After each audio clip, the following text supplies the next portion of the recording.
রাসেল, আশা করছি আপনারা সবাই ভালো আছেন, ভালোর দলে আছেন। আমিও ভালো আছি আর ভালোর দলে আছি। যেভাবে লেখা আছে আমি সেভাবেই পড়ে শোনাচ্ছি আরও একটা ঘটনা। আসসালামু আলাইকুম রাসেল ভাই, জানি আপনি ভালো আছেন, তারপরেও আপনাকে জিজ্ঞেস করছি যে আপনি কেমন আছেন। আমি 2012 সাল থেকে ভূত এফএমের একজন নিয়মিত লিসেনার।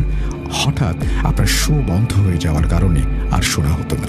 এখন যখন আপনি আবারও ভূত.com শুরু করেছেন তখন আমি আর মিস করি না। যাক, জীবনে প্রথমবার ঘটনা লিখে পাঠালাম, যদি ভালো লাগে লিসেনারদের শোনাবেন। আমার বাসা কিশোরগঞ্জ জেলায়, থানার নামটা বললাম না, আমার ছদ্মনাম মাহমুদুল। এখন ঘটনায় আসা যাক। ঘটনাটি শুরু হয় 2019 সালে, তখন জানুয়ারি মাস। আমার খুব কাছের একজন বন্ধু, সে মালয়েশিয়া থেকে আসলো বাংলাদেশে। তখন এই শীতে আমি এবং আমার এলাকার বড় ভাইরা মিলে একটা ক্রিকেট টুর্নামেন্টের আয়োজন করি। টুর্নামেন্ট ছিল নাইট টুর্নামেন্ট। বলে রাখা ভালো যে আমরা যেখানে খেলার আয়োজন করেছি তার পাশেই রয়েছে আমাদের এলাকার কবরস্থান। তো ওই দিন রাতে আমি আর আমার মালয়েশিয়ার বন্ধু দুজন আলোচনা করছি যে এই টুর্নামেন্টটি কিভাবে শেষ করব। দুজনের কথা শেষ হওয়ার পর যে যার বাসায় চলে যাই। তখন রাত প্রায় 12:30। পরদিন সকালে আমি ঘুম থেকে উঠি 10টার দিকে। আম্মু সকালের নাস্তা দিল, নাস্তা খেলাম। তখন আম্মুকে বললাম যে রাতে আমার ঘুম আজকে ভালো হয়নি, কি জানি সব অদ্ভুত অদ্ভুত জিনিস আমার চোখে ভেসেছে। আম্মু বলল এসব কিছু না। আমিও পাত্তা না দিয়ে চলে গেলাম টুর্নামেন্টের কাজ সম্পন্ন করতে। তখন শীতের সময় ছিল, রোদ তেমন নেই, হালকা কুয়াশা। এই কুয়াশার মধ্যেই মাঠের লাইটিং এবং অন্যান্য কাজগুলো সবাই মিলেমিশে করছে। আমি কবরস্থানের পাশে একটি চেয়ার নিয়ে বসে আছি, কারণ আমার শরীরটা খুব খারাপ লাগছে। মাথার মধ্যে যদি কেউ 50 কেজি ওজনের একটা বস্তা রেখে দেয় তাহলে যেমন ক্লান্ত লাগবে ঠিক তেমন। তারপর আমি খেয়াল করলাম আমার সামনে একটি অপরূপ ছায়া পড়ে আছে। কিন্তু অবাক করার বিষয়, এই কুয়াশার মাঝে ছায়াটা কিসের আমি বুঝতে পারছি না। আমার শরীর আরও বেশি ভার হতে লাগলো। আমি ছায়াটা দেখে ভয়ে অজ্ঞান হয়ে যাই। চোখ খুলে দেখি আমি আমার বাসায়। তখন রাত 9টা। এই 10 ঘন্টার সময় কোথায় চলে গেছে আমার জীবন থেকে আমি বলতে পারবো না। সবাই আমাকে জিজ্ঞেস করলো কি হয়েছে। আমি সবাইকে বিস্তারিত বলি। সবাই বলে গোরস্থানের কাছে বসেছিলে তাই হয়তো এরকম ভয় পেয়েছো। তখন আম্মা আমাকে খাবার দেয়। আমি খাবার খেয়ে যথারীতি আমার রুমে শুয়ে পড়ি। কিন্তু স্বপ্নে হঠাৎ করে দেখতে পাই সেই ছায়া যেটা আমি কবরস্থানের পাশে দেখেছি। আমাকে আবার স্বপ্নে বলছে যে এটা তো মাত্র শুরু, এটার শেষ কোথায় তুমি দেখবে। ঘুম ভেঙে যায়। ঘড়ির দিকে তাকিয়ে দেখি 3টা বাজে। আমি বাকি সময়টা ঘুমালাম না। ফজরের আজান পড়ল আর সাথে সাথে আমার চারপাশটা কেমন শান্ত হয়ে গেল। আমি নামাজ পড়ে ঘুমিয়ে গেলাম। সকাল 11টার দিকে ঘুম থেকে উঠলাম। উঠে নাস্তা করে সারাটা দিন বসে থাকলাম আর চিন্তা করলাম রাতে আসলে আমার সাথে কি হলো এটা। সন্ধ্যার পর আমার মালয়েশিয়ার বন্ধু, ওর নাম ছদ্মনাম আদর, ও আমার বাসায় এসে আমাকে বলল চল বন্ধু ঘুরে আসি। তখন আমিও সারাদিন বাসা থেকে বের হই নাই। ওর কথায় আমি বাসা থেকে বের হলাম আর চলে গেলাম আমাদের বাড়ি থেকে 3 কিলোমিটার দূরে একটা নদীর পাড়ে। সেখানে গিয়ে দুই বন্ধু আড্ডা দিতে দিতে রাত তখন প্রায় 12টা। তখন বললাম বন্ধু বাড়িতে চলে যেতে হবে। দুজনে হাঁটতে শুরু করলাম। প্রায় 1 কিলোমিটার চলে আসলাম। তখন আসার পথে একটা তেঁতুল গাছ পড়ে। আবার সেই ছায়া ভেসে উঠল চোখের সামনে। তখন তেঁতুল গাছটা যেন আরো অন্ধকার হতে লাগলো। সেটা দেখে আমি কিছুটা ভয় পেলেও আমার বন্ধুকে বলছি না। তখন দেখলাম সে কিছুটা অনুভব করতে পারছে। আমি এটা দেখার পরেও হাঁটছি, কিন্তু হাঁটার সময় যা ঘটলো তার জন্য আমি মোটেও প্রস্তুত ছিলাম না। এবার দেখলাম কালো ছায়া না, 2 পাওয়ালা সাদা পোশাক পরিহিত এক লম্বা তাল গাছের মতো কেউ দাঁড়িয়ে আছে। ভীষণ ভয় পেয়ে আমরা আয়াতুল কুরসি পড়তে শুরু করি। দেখলাম এটা আস্তে আস্তে আবার সেই অন্ধকারের সাথে মিশে গেছে। তো আমরা ওই দিনের মতো খুব কষ্ট করে বাসায় আসলাম। এসে দেখলাম আমাদের শরীরের 2টা স্থান থেকে 2 টুকরো কাপড়ের অংশ নেই। আমার জিন্সের প্যান্ট থেকে হাঁটুর ওপরের অংশ এবং শার্টের পেছন থেকে একটা অংশ। বাসায় আম্মাকে বিস্তারিত সবকিছু বলার পর আম্মু পরদিন একজন হুজুরের কাছে আমাকে নিয়ে গেলেন। হুজুর সবকিছু শুনে আমাকে এবং আম্মুকে মাগরিবের নামাজের পর হুজুরের সাথে দেখা করতে বললেন। আমরাও মাগরিবের নামাজের পর হুজুরের কাছে যাই। যাওয়ার পর হুজুর বলেন কোনো এক ইনসান জিন দ্বারা আমার ক্ষতি হয়েছে। এটা শুনে আমি একটু অবাক হয়ে যাই। আমার ক্ষতি আবার কে করতে চায়? হুজুরকে জিজ্ঞেস করলে তিনি আম্মুকে বলেন এটা এখন আমার পক্ষে বলা অসম্ভব, তবে আমি কিছু কাজ করে দিচ্ছি, সব ঠিক হয়ে যাবে। পরে হুজুর আমাকে একটা তাবিজ দিলেন আর বলেন এটা যেন আমি কখনো না করি। তারপর থেকে মোটামুটি সব ঠিক হয়ে যাচ্ছে, কিন্তু প্রায় সময় রাতে আমার বাইকের পেছনে একটা কুকুর দৌড়াতো। তবে এটাও আস্তে আস্তে একটা সমস্যার সমাধানের দিকে গেল। আমি আর ছায়াটাকে দেখি না। কেটে যায় 4 বছর। 2023 সালের জুলাই মাস থেকে মূল কাহিনী শুরু। আমি সেই ছায়াটাকে আবার দেখতে পাই। আমি রাতে ঘুমোতে গেলাম, তখন বাসার ঠিক সামনে দেখলাম এই কালো অন্ধকারের মধ্যে একটি ঘড়ি পড়ে আছে, খুব আলো ছড়াচ্ছে। ঘড়িটা দেখার জন্য আমি রুম থেকে বের হই, কিন্তু কাছে যেতে পারি না। কাছে গেলে এটা আমার থেকে দূরে চলে যাচ্ছে। তার মধ্যে আমি অনেকটা পথ চলে এসেছি। হঠাৎ দেখি ঘড়িটা আমার চোখের সামনে এবং 2019 সালে দেখা সেই লোকটি আমার সামনে চলে এসেছে। হঠাৎ আমি সম্বিত ফিরে পাই। আমি কোথায় চলে এসেছি? চারিদিকে শুধু অন্ধকার, আর আমার চোখের সামনে দাঁড়িয়ে আছে সেই লম্বা মানুষটি। আমি আল্লাহ বলে পেছনের দিকে একটা দৌড় দিয়ে চলে আসলাম। কোথায় আসলাম, কতক্ষণ দৌড়েছি কিচ্ছু জানি না, আমার কিছু মনে নেই। আমি একটা সময় জ্ঞান হারিয়ে ফেলেছিলাম। হঠাৎ করে আমার চোখে মুখে কেউ পানি দিচ্ছে। আমার জ্ঞান ফিরল। ফজরের আজান হচ্ছে। কেউ আমাকে জিজ্ঞেস করছে এখানে কিভাবে আসলাম। জায়গাটা সেখানে যেখানে আমি চেয়ার নিয়ে বসেছিলাম, সেই কবরস্থান। আমি তাদের বেশি কিছু বলিনি, শুধু বলি আপনারা আমাকে একটু বাসায় পৌঁছে দেন। এলাকার লোকেরা তখন আম্মাকে ডাক দেয়। আম্মা আমাকে দেখে কাঁদছেন আর বলছেন কি হচ্ছে এসব। আমি আম্মাকে সব কিছু বলি, কিন্তু সমস্যা হলো যে তার পরদিন সকাল থেকে আমার জ্বর, পেটে পিঠে ব্যথা, শ্বাসকষ্ট শুরু হয়। আমার মনে হচ্ছে যে আমার সময় হয়তো শেষ। সাথে সাথে আমাকে ঢাকার একটা হসপিটালে ভর্তি করা হয়, কিন্তু 3 দিন চিকিৎসা করার পর ডাক্তার আমার কোনো রোগ ধরতে পারে না। আমি কিছু খেতে পারি না। হাসপাতাল থেকে আমাকে রিলিজ করে দেয়। বাড়িতে আসলাম, আমার অবস্থা আরও খারাপ হতে লাগলো। তারপর সেই হুজুরের সাথে আম্মা দেখা করলো। হুজুর বলল আমাকে নিয়ে যেতে। আমি হুজুরের বাসায় গেলাম। হুজুর আমাকে দেখে বললেন এই সমস্যা আমি সমাধান করতে পারবো না। আমি যে তাবিজটা দিয়েছিলাম সেটা নষ্ট হয়ে গেছে, আর তাই সেই জিন দ্বারা কালো জাদুটি করা সম্ভব হয়েছে। তার একদিন পর হুজুর আমাদের বাড়িতে আসবেন বলেন। হুজুর বলেন ওনার পালিত জিন দ্বারা রাস্তা বের করতে হবে, আর বলেন অরিজিনাল খাঁটি তুলারাশি একজন লোককে সঙ্গে রাখার জন্য। তো আমরা হুজুরের কথা মতো সবকিছুর আয়োজন করি। হুজুর একদিন পর অর্থাৎ শনিবার রাত আনুমানিক প্রায় 10টা বাজে তখন আসেন। একটা রুমের মধ্যে আমাকে নিয়ে বসেন এবং ওই তুলারাশির ব্যক্তিকেও নিয়ে আসা হয়। আমার রুমের 4 কোণায় 4টি মোমবাতি দিয়ে লাইট ফ্যান বন্ধ করে হুজুর তার মেহমানদের আমন্ত্রণ জানান। লাইট ফ্যান বন্ধ, তারপরেও প্রচণ্ড একটা বাতাসে রুমটা ভরে যায়। মনে হচ্ছিল মোমবাতির আগুন এখনই নিভে যাবে। রুমের মধ্যে সবকিছু যেন আস্তে আস্তে শান্ত হতে লাগলো। আর সেই তুলারাশির ব্যক্তিটি তিনি হুম হুম একটা শব্দ করছিলেন, ভয়ঙ্কর লাগছিল। হুজুর বললেন ভয় পাওয়ার কিছু নেই। তারপর তুলারাশির ব্যক্তিটি আমাদেরকে সালাম দিল। আমরা তার সালাম গ্রহণ করলাম। হুজুর জিজ্ঞেস করলেন তোমার নাম কি? উত্তরে সে বলল কাঞ্চনা। তারপর তুলারাশির ব্যক্তি হুজুরকে বলে আপনি আমাকে কেন ডেকেছেন? তখন হুজুর বলেন তোমার সামনে যে ছেলেটি বসে আছে তার সমস্যার জন্য তোমাকে ডেকেছি, তাকে কিভাবে সুস্থ করতে পারি। তখন হুজুরের পালিত জিন বলেন একজন ইনসান একটা দুষ্ট জিনের মাধ্যমে কালো জাদু করেছে, কিন্তু এখনো 3 ঘন্টা সময় আছে আপনাদের হাতে। কিছু করার মতো হলে আপনাদের এখনই করতে হবে। হুজুরের পালিত জিন বলে আমরা সব কিছু করতে পারবো, কিন্তু আমাদের খুশি করতে হবে। পরে হুজুর বললেন সব কিছু হবে, তুমি আগে ওকে সুস্থ করো। তখন তুলারাশির ব্যক্তি আমাদের বলেন 3টি লাল রক্ত জবা ফুল নিয়ে আসতে হবে। কথা মতো সাথে সাথে 3টা রক্ত জবা ফুল নিয়ে আসা হয়। সেটা হুজুরের পালিত জিন কি যেন বলে 3 বার ফু দিয়ে দেন। ফজরের আজানের পর কবরস্থানে গিয়ে নামাজের পূর্বে প্রতিদিন একটা করে 3 দিনে 3টা ফুল খেতে বলা হয় আমাকে। বাকি কাজগুলো তারাই করবেন। তারপর আমার বাসা থেকে 17টি তাবিজ, একটি পুতুল বের করে আনা হয়। প্রথমে একটি ঘড়ি দেখেছিলাম আমি, ঠিক সেই জায়গায় যেখানে দেখেছিলাম মাটির নিচ থেকে পুতুলটাকে বের করা হয়। এই পুতুলের গায়ে ছিল আমার সেই জিন্সের প্যান্টের কাপড়, আর সেগুলো আগুনে সব পুড়িয়ে ফেলা হয়। তারপর আমরা সবাই জানতে চাই কে করেছে এসব। তারপর উনি বললেন আমার এক বন্ধুর কথা, যা আমি বিশ্বাসই করতে পারছিলাম না। তারপর জিনটি বলেন কিছুদিন আগে আমার যে বিয়ে ঠিক হয়েছিল সেটাও ভেঙে গিয়েছে সেই বন্ধুর কারণেই। আমি আমার বন্ধুর নামটি প্রকাশ করছি না। আমার সেই বন্ধুর সাথে আমার সম্পর্কটা নষ্ট হয় টাকা নিয়ে। আমি ওকে টাকা দিয়েছিলাম, কিন্তু ও তার বদলে আমার সাথে প্রতারণা করেছিল। যাক, তারপরে জিনের কথা মতো সব কাজগুলো শেষ করলাম।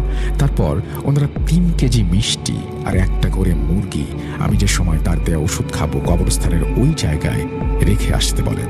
আল্লাহ রহমতে আমি কিছুটা সুস্থ হয়েছি এখন এবং সকলের কাছে দোয়া চাই।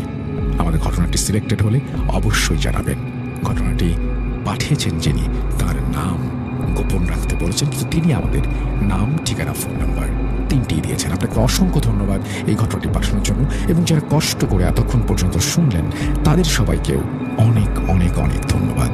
আমরা চলে যাব আমাদের পরবর্তী ঘটনায়। আপনাদের সবার নিশ্চয়ই মনে আছে আত্মাবন্দী জাদুর কথা। হ্যাঁ, আজকে আমরা নিয়ে এসেছি আত্মাবন্দী জাদুর 2য় পর্ব। কিরে ভাই, ফার্স্ট পার্টি কি ছিল? কখন গেল?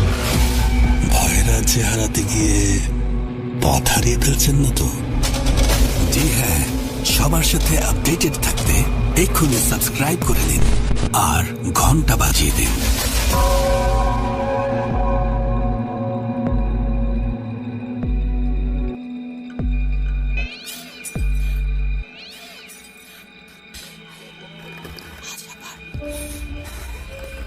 শুনতে পাচ্ছেন শব্দটা? ভয়ের আরেক নাম ভূত.com with Russell.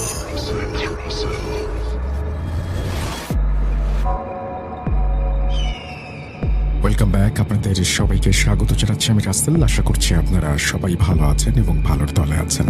আমিও ভালো আছি আর ভালোর দলে আছি। সাবিত আলম এই ঘটনাটি সংগ্রহ করেছেন এবং তিনি শুরুতেই বলেছেন যে তিনি যেই ঘটনাটি আজকে আমাদের সাথে শেয়ার করবেন সেই ঘটনাটি পর্তুগালের সেই আন্টির মতো একজন জাদুকরের, কিন্তু তিনি সেই সাথে বলেছেন যে তিনি পর্তুগালের আন্টির সাথে অনেকেই যোগাযোগ করতে চান, সেই বিষয়ে কোনো দায়িত্ব নিতে পারবেন না। এরপরে তিনি লিখছেন, কোনো ভূমিকা বা পরিচয় পর্বে না গিয়ে আপনাদের কাছে আবারও অনুরোধ করছি যে দয়া করে নাম্বার বা ঠিকানার জন্য কেউ আমাকে পার্সোনালি ইমেল বা মেসেজ করবেন না, কারণ আমি কারো ক্ষতির দায় নিতে ইচ্ছুক নই।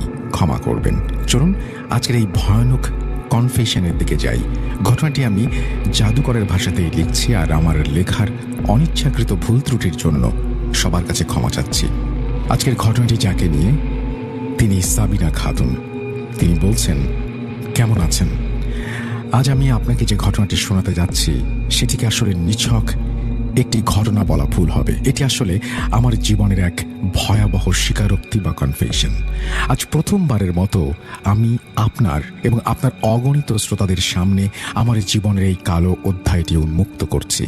আল্লাহই ভালো জানেন যে আমার শেষ পরিণতি কি হবে বা পরকালে আমার কপালে কি লেখা আছে, কিন্তু অন্তত এই ঘটনাটি সবাইকে শুনিয়ে আমার মনে হচ্ছে আমার বুকের ওপর চেপে থাকা পাথরটি হয়তো কিছুটা হালকা হবে। আমি আশা করব আপনি আমার এই ঘটনাটি আপনাদের চ্যানেলে অবশ্যই প্রচার করবেন, যেন অন্য কেউ আমার মতো ভুল না করে। ঘটনার গভীরে যাওয়ার আগে আমি একটা প্রসঙ্গে কথা বলতে চাই। আমি কিছুদিন আগে আপনার চ্যানেলেই এই ধরনের একটি ঘটনা শুনেছিলাম। সম্ভবত সেটি পর্তুগালের জাদুকরি আন্টি নামে বেশ জনপ্রিয়তা পেয়েছিল। সেই ঘটনায় ওই মহিলা নিজেই কালো জাদু বা ব্ল্যাক ম্যাজিক করতেন। আমার জীবনের ঘটনাটি কিছুটা সেরকম, তবে পার্থক্য হলো আমি জেনে বুঝে বা পরিকল্পনা করে এই অন্ধকার জগতে পা বাড়াইনি। আমার সাথে আসলে কি হয়েছিল, কিভাবে আমি এই ধ্বংসের পথে নামলাম, সেটি ঘটনা শুনলেই আপনারা বুঝতে পারবেন। সত্যি বলতে আমি এখন সেই মেয়েটিতে পরিণত হয়েছি যার সম্পর্কে আমার মহল্লার বা এলাকার মানুষজন ফিস ফিস করে বলে, ওই মেয়েটির কাছ থেকে দূরে থেকো, ও জাদু জানে, ও যায়নি। কিন্তু কেউ জানে না আসলে কিভাবে এই ভয়ানক রাস্তায় আমি এলাম। আর এখন আমি যদি ফিরেও যেতে চাই, হাজার চেষ্টাও করি, হালুর পথে ফিরতে পারবো না। আমার বাসা ময়মনসিংহ থেকে কিছুটা দূরে এক মফস্বল এলাকায়। আমাদের মহল্লাটা যেমন পুরনো, আমাদের বাড়িটাও ঠিক তেমনই জরাজীর্ণ আর প্রাচীন। বাড়ির চারপাশে উঁচু উঁচু সীমানা প্রাচীর, মাঝখানে বেশ গভীর ও ছমছমে উঠোন। সেই উঠোনের ঠিক মাঝখানে দাঁড়িয়ে আছে বিশাল এক পুরনো নিম গাছ, যার ডালপালাগুলো আকাশটাকে আঁকড়ে ধরতে চায়। বাড়ির মূল গেট দিয়ে ভেতরে ঢুকতেই হাতের বাম পাশে একটা ছোট ঘর। ওটা ছিল আমার দাদির ঘর। আমরা ওটাকে দাদির ঘর বলেই ডাকতাম। যে সময়ের কথা বলছি তখন দাদি মারা গেছেন প্রায় 3 বছর হয়ে গেছে, কিন্তু তার মৃত্যুর পর থেকে ওই ঘরটা সবসময় তালাবন্ধই থাকতো। কেউ ওই ঘরে ঢুকতো না। আম্মু প্রায়ই আমাকে সতর্ক করে বলতো, সাবিনা খবরদার ওই ঘরের দিকে ভুলেও যাবে না, ওখানে গেলে তোমার ভালো লাগবে না, শরীর খারাপ করবে। কিন্তু মানুষের মন বড়ই অদ্ভুত। যে জিনিসটা থেকে মানুষকে বারবার বারণ করা হয় বা নিষেধ করা হয়, সেই জিনিসের প্রতি মানুষের আকর্ষণ বা কৌতূহল থাকে সবচেয়ে বেশি। ছোটবেলায় যখনই আমি ওই বন্ধ ঘরটার পাশ দিয়ে যেতাম, আমার নাকে এক অদ্ভুত গন্ধ আসতো। গন্ধটা অনেকটা আগরবাতি বা ধূপ জ্বলার মতো। আবার কখনো মনে হতো যেন এই মাত্র কেউ ঘর থেকে বের হয়ে গেল। একটা গা ছমছমে অনুভূতি আমাকে ঘিরে ধরত। একদিনের কথা, আব্বু অফিসে ডিউটিতে ছিলেন, তাই বাসায় ফিরতে দেরি হবে। আম্মু ক্লান্ত হয়ে তাড়াতাড়ি ঘুমিয়ে পড়েছিলেন। গভীর রাত, চারিদিক নিস্তব্ধ। আমি চুপি চুপি দাদির সেই নিষিদ্ধ ঘরের দরজার সামনে গিয়ে দাঁড়ালাম। মনের ভেতর ভয় আর কৌতূহলের এক অদ্ভুত লড়াই চলছিল। আমি ভয়ে ভয়ে হাত বাড়িয়ে দরজার হাতলটা ধরলাম। অবাক কাণ্ড, দরজাটা আগে থেকে খোলা ছিল। আমি চমকে উঠলাম। এই দরজা তো সবসময় বন্ধ থাকে। কে খুলল এই দরজা? নাকি আমার মনের ভুল? কিন্তু ওই যে বললাম কৌতূহল, সেই কৌতূহল আমাকে আর থামতে দিল না। আমি আস্তে করে দরজাটা ঠেলে ভেতরে ঢুকলাম। ঘরে পা রাখতেই আমার শরীরটা কেঁপে উঠল। ঘরের ভেতরটা অস্বাভাবিক ঠান্ডা। মনে হচ্ছিল যেন কেউ এসি চালিয়ে রেখেছে, অথচ আমাদের সম্পূর্ণ বাড়িতে তখন একটা মাত্র ফ্যান চলছিল, সেটাও অন্য ঘরে। আমি দেয়ালের দিকে তাকালাম। সেখানে দাদির একটা পুরনো সাদা কালো ছবি টাঙানো ছিল। সম্ভবত ওটা তার যৌবনের ছবি। ছবিতে দাদি হাসছিলেন, কিন্তু সেই হাসির মধ্যে কেমন যেন একটা রহস্যময় বা অদ্ভুত ব্যাপার ছিল। মনে হচ্ছিল তিনি সরাসরি আমার দিকে তাকিয়ে মুচকি হাসছেন। ঘরের এক কোণে একটা পুরনো আমলের কাঠের আলমারি ছিল। আলমারিটা দেখে আমার ছোটবেলার কথা মনে পড়ে গেল। আমার স্পষ্ট মনে আছে, আমি যখন খুব ছোট ছিলাম, দাদি প্রায়ই এই আলমারিটার সামনে বসে বিড়বিড় করে কি যেন পড়তেন। কখনো খুব নিচু স্বরে, আবার কখনো বেশ জোরে জোরে অদ্ভুত সব শব্দ উচ্চারণ করতেন। আমি যখন দাদিকে জিজ্ঞেস করতাম, দাদি তুমি কি পড়ছো, তিনি হেসে আমার মাথায় হাত বুলিয়ে বলতেন, কিছু না রে বোন, আমি দোয়া কালাম পড়ছি। তুই যখন বড় হবি তখন তুইও এই দোয়াগুলো পড়িস। সেটাতে জানি না, কোন শয়তান হয়তো আমার মাথায় চেপে বসেছিল। আমি মন্ত্রমুগ্ধের মতো সেই আলমারিটার দিকে এগিয়ে গেলাম। আলমারিতে একটা বড় তালা ঝুলছিল। আমি কাঁপা কাঁপা হাতে তালাটা ধরলাম। আশ্চর্য, চাবি ছাড়াই তালাটা আমার হাতের স্পর্শে খুলে গেল, যেন ওটা আমার জন্যই অপেক্ষা করছিল। সম্পূর্ণ ব্যাপারটা আমার কাছে খুব অস্বাভাবিক লাগছিল। মনে হচ্ছিল আমার সাথে যা কিছু ঘটছে সব আগে থেকেই পরিকল্পিত বা প্রিপ্ল্যান্ড। যেন কেউ অদৃশ্য থেকে কলকাঠি নাড়ছে আর দরজা তালা সব আমার জন্য খুলে দিচ্ছে, যেন আমি খুব সহজেই নিজের ধ্বংস ডেকে আনতে পারি। আলমারির দরজাটা ক্যাঁচ ক্যাঁচ শব্দ করে খুলে গেল। ভেতরে অনেক পুরনো কাপড়ের ভাঁজ। আমি কাপড়গুলো সরাতেই দেখলাম একদম ভেতরে একটা কালো কাপড়ে মোড়ানো কি যেন রাখা। আমার হৃদস্পন্দন বেড়ে গেল। আমি সাবধানে কালো প্যাকেটটা বের করে আনলাম। ওপরের কালো কাপড়টা সরাতেই বেরিয়ে এলো একটা খুব পুরনো জীর্ণ বই। বইটার মলাট বা কাভার ছিঁড়ে গেছে, পাতাগুলো বয়সের ভারে হলুদ হয়ে গেছে। বইয়ের ওপরে আরবি এবং ফার্সি ভাষায় অদ্ভুত সব হরফে কিছু লেখা। আমি আরবি পড়তে জানতাম, তাই লেখাটা পড়ার চেষ্টা করলাম। সেখানে লেখা ছিল, যাই হোক আমি সেটা পড়ছি না, তার বাংলাটা বলছি, যে ভয় পায় না কেবল সেই যেন এটা খোলে। আমি বোকার মতো সেই সতর্কবাণী বা ওয়ার্নিং উপেক্ষা করলাম। আসলে বোকার মতো না, আমি তো তখন অর্থই জানতাম না সেই লেখার। শুধু একবারে চোখ বুলিয়ে বইটা খুলে ফেললাম। এটাই ছিল আমার জীবনের প্রথম এবং সবচেয়ে বড় ভুল। আমার উচিত ছিল ওখানেই থেমে যাওয়া, বইটা বন্ধ করে রেখে দৌড়ে পালিয়ে যাওয়া, কিন্তু আমি তা করিনি। বইয়ের পাতা উল্টাতেই আমার চোখ কপালে উঠল। ভেতরে অদ্ভুত সব নকশা, জ্যামিতিক আঁকি বুকি এবং বিভিন্ন রকমের বাক্য, দুর্বোধ্য সব নির্দেশনা। অনেকগুলো পাতায় লাল কালিতে লেখা ছিল। কালির রংটা এত গাঢ় আর কালচে ছিল যে মনে হচ্ছিল ওটা সাধারণ কালি নয়, রক্ত দিয়ে লেখা। আমার মনের ভেতর থেকে একটা আওয়াজ আসছিল, সাবিনা বইটা বন্ধ করো, এটা ভালো কিছু নয়। কিন্তু আমার মস্তিষ্ক তখন কৌতূহলের নেশায় বুঁদ হয়েছিল। আমার হাত কিছুতেই বইটা বন্ধ করতে পারছিল না, বরং একের পর এক পাতা উল্টে যেতে চাইছিল। আমি পাতা উল্টাচ্ছি আর দেখছি, হঠাৎ একটা পাতায় আমার চোখ আটকে গেল। সেখানে বড় বড় অক্ষরে লেখা, যা চাইবে তাই পাবে। যা তোমার কাছ থেকে হারিয়ে গেছে তা ফিরে আসবে, যা তোমার নয় তাও তোমার হবে, শুধু মন থেকে ডাকো। লেখার নিচে একটা বিশেষ জাদুর প্রক্রিয়া লেখা ছিল। সেখানে বলা ছিল রাতের নির্জনতায় নির্দিষ্ট কিছু শব্দ পাঠ করতে হবে, আর এই কাজের জন্য কিছু খুব সাধারণ জিনিসের প্রয়োজন। একটু লবণ, কালো সুতো, একটা আয়না এবং নিজের মাথার একটা চুল। আমি বইটা বন্ধ করলাম, কিন্তু আমার বুকের ভেতর তখন উথাল পাথাল চলছে। আমি যে খুব ধার্মিক বা নামাজি মেয়ে ছিলাম তা নয়, তবে এমন বোকাও ছিলাম না যে হুট করে জাদুতে বিশ্বাস করে বসবো। কিন্তু সমস্যাটা ছিল আমার পরিস্থিতি আর আমার মনের হীনমন্যতা। আমার নিজের জীবনটাকে আমার খুব তুচ্ছ আর সাধারণ মনে হতো। আব্বুর সামান্য আয়ে আমাদের সংসার কোনো মতে চলতো। আম্মুর শরীরটা সবসময় খারাপ থাকতো, চিকিৎসার টাকা জুটতো না। ওদিকে ভার্সিটিতে আমার বান্ধবীদের দেখতাম কি সুন্দর তাদের জীবন। তাদের হাতে দামি আইফোন, গায়ে নাম করা ব্র্যান্ডের জামা কাপড়, কাঁধে দামি ব্যাগ। আর আমি যখন নিজের দিকে তাকাতাম তখন মলিন চেহারা আর দারিদ্র্য ছাড়া কিছুই দেখতাম না। আমার মনের ভেতর হিংসার আগুন জ্বলতো। সবসময় ভাবতাম, ইস, আমার যদি ওদের মতো টাকা থাকতো, আমরাও যদি বড় লোক হতাম। এই বইটা দেখে আমার মনে একটা আশা জাগলো। বুঝতে পারছিলাম এটা কালো জাদু, এর ভেতর যা লেখা আছে সবই কুফরি কালাম।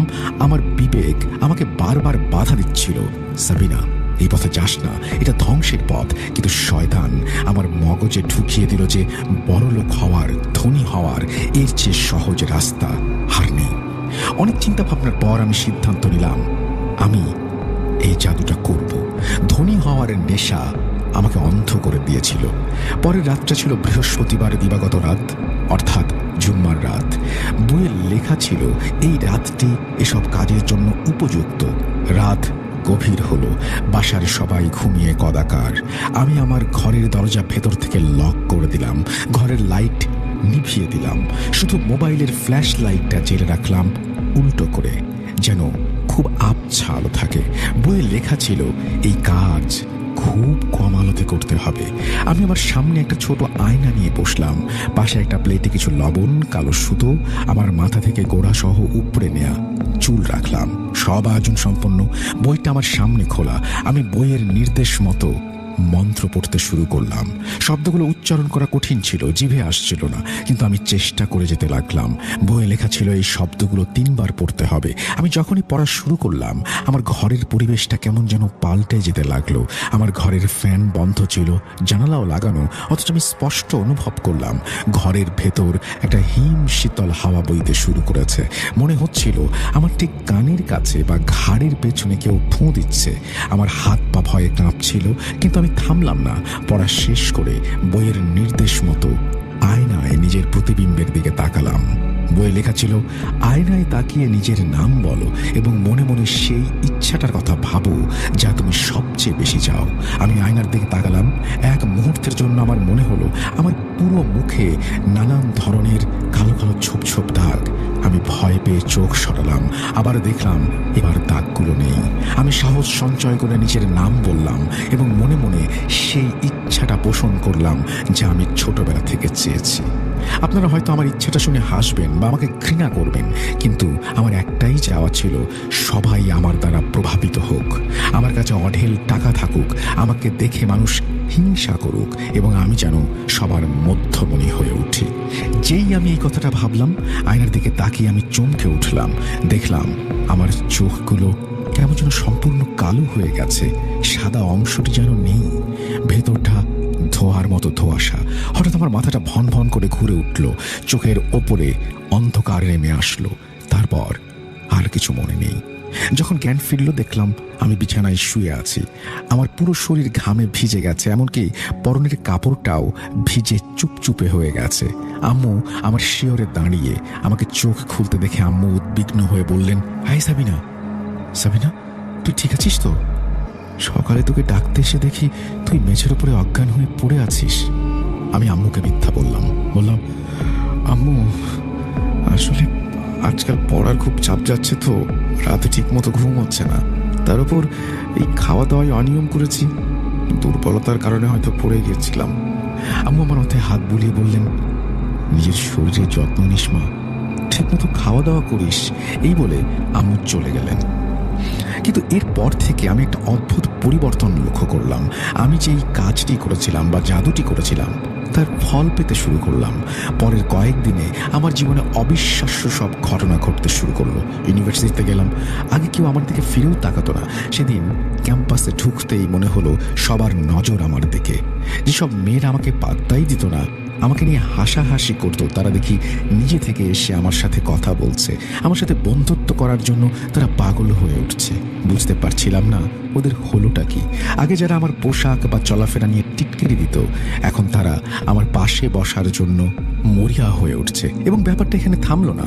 যদি কোনো টিচার আমাকে ক্লাসে সামান্যও বকাবকি করতো, তাহলে আমার এই নতুন বান্ধবীরা আমার হয়ে টিচারের সাথে তর্ক জুড়ে দিত। লাস্ট সেমিস্টারে আমি খারাপ করেছিলাম। একদিন টিচার আমাকে ডেকে বললেন, সাবিনা, আসলে দোষটা আমারই, আমি তোমাকে ঠিকমতো গাইড করতে পারিনি। খিটখিটে একজন টিচার, তিনি এই কথা বলছেন। বাসার পরিস্থিতিও পাল্টে গেল। একদিন ইউনিভার্সিটি থেকে ফিরে দেখি আব্বু খুব খুশি। আব্বুর স্বভাব ছিল খুব গম্ভীর, আমার সাথে খুব একটা হাসি মুখে কথা বলতেন না। কিন্তু সেদিন আব্বু আমাকে কাছে ডেকে বসালেন, বললেন, সাবিনা, জানিস তো মা, আজ অফিসে আমাকে বড় অঙ্কের একটা বোনাস দিয়েছে। আমি ঠিক করেছি আগামী মাসেই তুমি একটা ভালো মোবাইল কিনে দেব। সব কিছু কেমন যেন স্বপ্নের মতো মনে হচ্ছিল। আমার সব ইচ্ছে যেন জাদুর মতো পূরণ হচ্ছিল। কিন্তু এই বাহ্যিক সুখের আড়ালে আমার মনের ভেতর এক অজানা আতঙ্ক বাসা বাঁধল। এক অদ্ভুত অস্বস্তি আমাকে গ্রাস করে ফেলল। রাতে যখন আমি নিজের ঘরে একা থাকতাম, তখন মনে হতো আমি একা নই, কেউ একজন আমার পাশে আছে। আমি শুয়ে থাকলে মনে হতো কেউ একজন আমার পাশে এসে শুয়ে পড়েছে। বিছানাটা দেবে যাচ্ছে। আমার বিবেক আমাকে প্রতি মুহূর্তে দংশন করছিল। ভেতর থেকে একটা আওয়াজ আসতো, তুই যা করছিস তা ঠিক করছিস না সাবিনা, এর পরিণাম ভালো হবে না। আসসালামু আলাইকুম। আশা করি সবাই ভালো আছেন এবং ভালো দলে আছেন। আজকে আমি আমার বন্ধুর সাথে ঘটে যাওয়া একটি সত্য ঘটনা বলতে যাচ্ছি। সঙ্গত কারণে আমি ছদ্মনাম ব্যবহার করছি।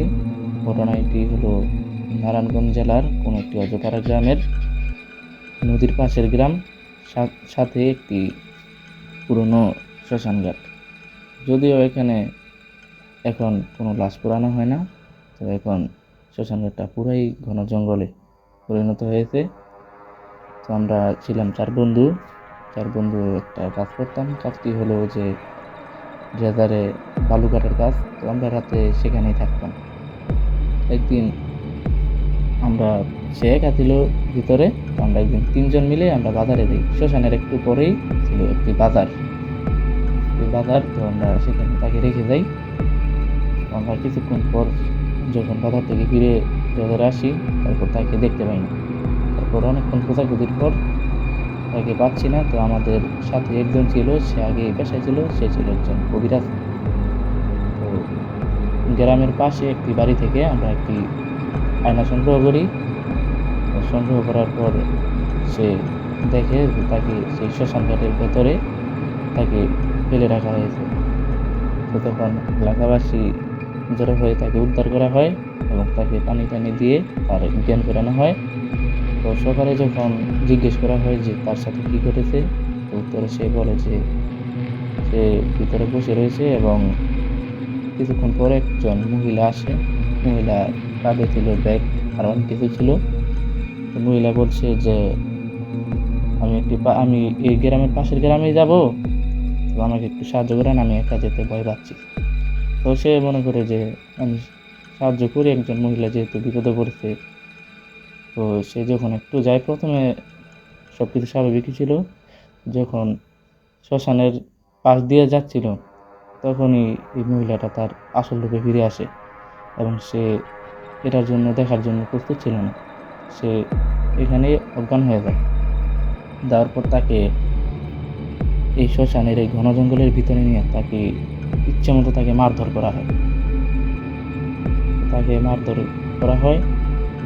তারপর ঘটনাতে আপনারা জানেনই যে তাকে উদ্ধার করা হয়েছে আনাগোড়া দিয়ে। তো তারপর সকালবেলা এলাকাবাসী সবাই জড়ো হয় এবং সেই কবিরাজ এই শ্মশানটাকে বন্ধ করে দেয়।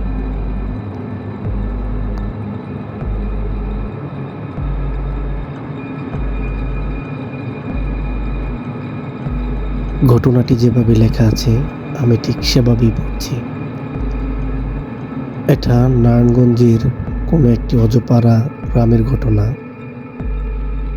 আনুমানিক আজ থেকে প্রায় 25 বছরের আগের এই ঘটনাটি। যদিও ঘটনাটি তেমন ভৌতিক না, তারপরও এখানে অনেক কিছুই মানে সাহসিকতার একটা জিনিস আছে। তো সাধারণত 25 বছর আগে তখন নারায়ণগঞ্জের ওই অজপাড়া গ্রামগুলোতে বিদ্যুতের কোনো বলয় ছিল না, বিদ্যুৎ বলতে ছিলই না। তখন উনি শহরে জব করতেন, চাকরির সুবাদে উনি মাঝে মধ্যে বাড়িতে আসতেন। তো উনি তখন নতুন বিয়ে করেছে, তো প্রায় সময় উনি বাড়িতে চলে আসতেন।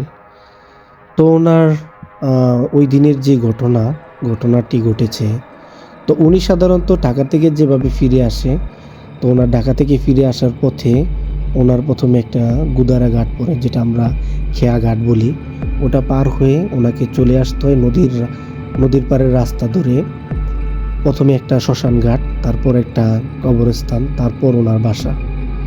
তো আগেকার দিনে প্রচলন ছিল ওই ধরনের জিনিসগুলোর একটু উদ্ভট আচরণ থাকতো। ওরা প্রায় মানুষকে ভয় দেখাতো অথবা সামনাসামনি পড়ে যেত। তো আগের দিনকার মানুষগুলো খুব সাহসী থাকতো বিধায়, এবং তাদের সাথে লড়াইও করতো প্রায় সময় শুনতাম আমরা।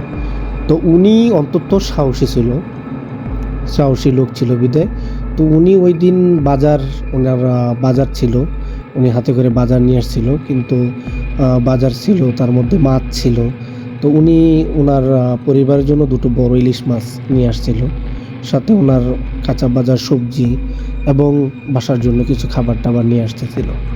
তো উনি যখন ঢাকা থেকে ব্যাক করার পর প্রথম খেয়াঘাট, তো ব্যাক করতে করতে ওনার প্রায় 9টা 9:30 এরকম টাইম হয়ে গেছে। আর তখনকার সাধারণত খেয়াঘাট অনেক ডাকাডাকির পর উনি খেয়াঘাট পার হয়। তখন লোক ছিল না, ওনার একা পথেই আসতে হবে, নির্জন এই পথ দিয়ে এবং নদীর ঘাটের পথ দিয়ে ওনাকে একাই আসতে হবে। শ্মশান ঘাট সামনে পড়বে এবং কবরস্থান। তো উনি সাহসী বিদায়, ওনার কাছে তেমন কোনো ভয়ের তেমন কিছু লাগে না, এবং উনি ভয়ও পান না। উনি জানে অনেক কিছুই হবে, অনেক কিছুই এর আগেও ফেস করেছে, ওনার কাছে তেমন কোনো প্রবলেম হয় না। তো উনি সাহসিকতার সাথেই এখান দিয়ে যাতায়াত করে। তো ওই দিন ওনার সাথে ইলিশ মাছ ছিল, একটু ওনার কাছে একটু ডাউট লাগছিল, যার কারণে উনি সাবধানতার মাধ্যমেই গুদারা পার হয়ে উনি বাড়ির পথ ধরে। তো উনি হাঁটতে কিছু দূর আসলেই প্রথমেই একটা শ্মশান ঘাট পড়ে। তো শ্মশান ঘাট উনি ক্রস করে চলে যায়। ওনার কাছে মানে কিছু একটা শ্মশান ঘাটে ছিল বা কোনো একটা কিছু হয়েছে বা একটা লারা পড়ছে, এমন কিছু একটা উনি অনুভূত পাইছে। তো উনি মনে করে যে হতেই পারে, যেহেতু শ্মশান ঘাট পার হচ্ছে হতেই পারে। উনি সাহসিকতার সাথে উনি শ্মশান ঘাট পার হয়ে উনি ওনার কবরস্থান, সামনে এয়ারপোর্ট কবরস্থানও পার হয়ে উনি ওনার বাসায় চলে যায়। তো বাসায় তো সাধারণত ব্যাগগুলো বাজার ব্যাগ এবং খাবার দাবার যা আছে সবগুলো দেয়। তো বলে যে এখানে ইলিশ মাছ আছে 2টো। তো সব কিছু করে যখন ইলিশ মাছ, উনি হাত মুখ ধুচ্ছিল, তো এর মাঝে ওনার ওয়াইফ বলতেছে, তো ইলিশ মাছ কয়টা জিজ্ঞেস করতেছে, যে বলে যে 2টা ইলিশ মাছ আনছে বড় বড়। তো ওনার ওয়াইফ বলতেছে এখানে তো মাছ একটা, 2টা না, একটা ইলিশ মাছ। তো উনি চিন্তা করলো, মাছ আনলাম 2টা, এখানে একটা, তাহলে শ্মশান ঘাট দিয়ে আমার কিছু একটা অনুভূতি হয়েছে, ওখানে কিছু একটা হয়েছে। তো উনি বুঝতে পারে যে ওনার এতটা সাহস যে উনি কি করছে, যে উনি ব্যাক করছে, আবার শ্মশান ঘাটে আবার ব্যাক করছে, যে না আমার ইলিশ মাছ, তাহলে শ্মশান ঘাটে ওরা কিছু একটা করছে। উনি বুঝতে পারছে যে যারা একটু অশরীরী আত্মা আছে, এরা হয়তো কোনো কিছু করছে। উনি সাহসিকতার পরিচয় দিতে উনি আবার ব্যাক করে। উনি এসে দেখে যে শ্মশান ঘাটে ঠিক যেখানে ওনার অনুভূতি হয়েছে ওইখানে ওইখানের পাশে একটা কি ইলিশ মাছটা পড়ে আছে, ওনার যে ইলিশ মাছটা পড়ে আছে, তো উনি ওই ইলিশ মাছ নেয় এবং বাসায় যায়।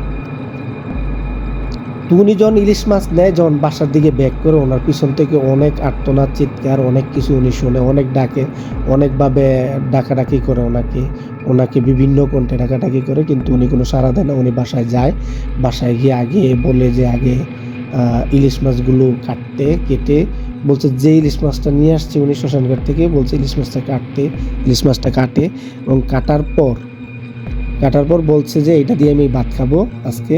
তো উনি কাটার পর ওইগুলো ভাজি করার পর ওনার ভাতে উনি ওই ইলিশ মাছগুলো দিয়েই ভাত খায়। তো তখন তেমন কোনো ওনার প্রবলেম ফেস হয় নাই। পরবর্তীতে ওনার অনেকগুলো প্রবলেম ফেস করতে হয়, যেগুলো আমি আরেকদিন বলবো। তবে উনি যে অত্যাধিক সাহস বা অত্যাধিক সাহসিকতার মাইন্ডের পরিচয়, সেটা আমি ওনার কাছ থেকে দেখেছি এবং ওনার কাছ থেকে শুনেছি। এই ছিল ঘটনা।